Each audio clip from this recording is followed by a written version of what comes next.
Hey guys, welcome back to the Project Daily channel. Today, as you can see before you, I have a completely disassembled rack and pinion for the Z31 because I want to go ahead and depower it. Took it apart about a week ago. I went ahead and cleaned up all the parts, painted some of them. Since we're doing a manual conversion, we'll no longer need the hydraulic lines and fittings. So the easy way for you to do this is to just use some JB weld. And the big thing we need to do is we need to chop the seal off the shaft here. So I have an angle grinder. We're going to go ahead and cut a slit on both ends of it and then try and chisel it off. I did it. There we go. No scratches, no damage. That was the easy part. There's a seal. Now we should be able to start putting it back together. So I'm gonna get some grease. I'm just gonna use whatever I have laying around and put some in here. Then it's followed by this bushing. Now we have the center housing. If you feel resistance, it's probably on the wrong side. It really doesn't matter, but one side will match up better than the other. So just gonna turn around, make sure it's in there all the way. Check our thread engagement. See, this one's a little bit smoother. And I'm just gonna put some grease in here. Now this bushing, the step facing in towards the center. And now here's the important one. I'm gonna make sure to grease up the rack good. Before we put this cap on, we're gonna put the rack in. Otherwise, all the oil might be, or all the grease might get just wiped off. And then we can thread on the collar. Make sure it's threading smoothly. If it's not, try again. Don't force it. Just rotate it so that the teeth are running perpendicular to the opening. And we can go ahead and stick our pinion housing in there. You should have a thrust washer bearing on this side and one on this side. You can add some grease here too. I'm gonna put it in. All right, now we're gonna throw the pinion housing, top of it on. Put a little bit of grease in here, help everything. These go facing out. Cool, now we should have these 4 bolts. Now we can throw the cap back on. There's a special tool for this, but we're just gonna use a punch. And then put this gland nut back on. Now we gotta put this guide back on. It'd be a spring, bushing. This back right in there. That helps center everything. We need to put this cap back on here.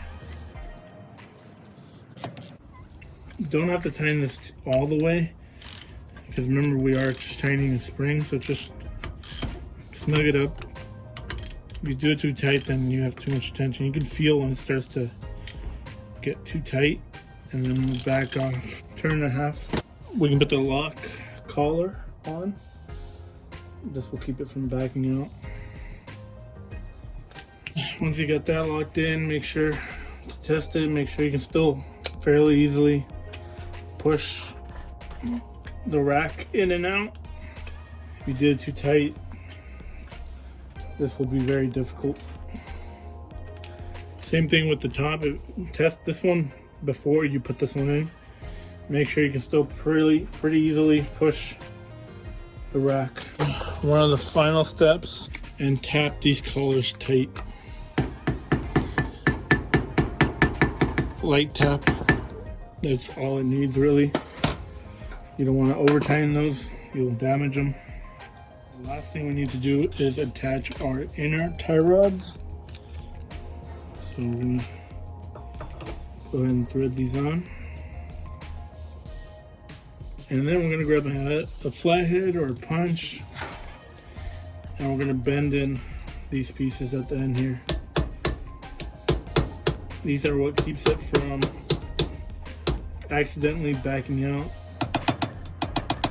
whether it just be your daily driving or if you're adjusting it, you can adjust it right here by this hex to move the outer tie rod in and out. You can turn this hex here, so you want to make sure you're not accidentally undoing that. And then go ahead and put a little bit more grease on.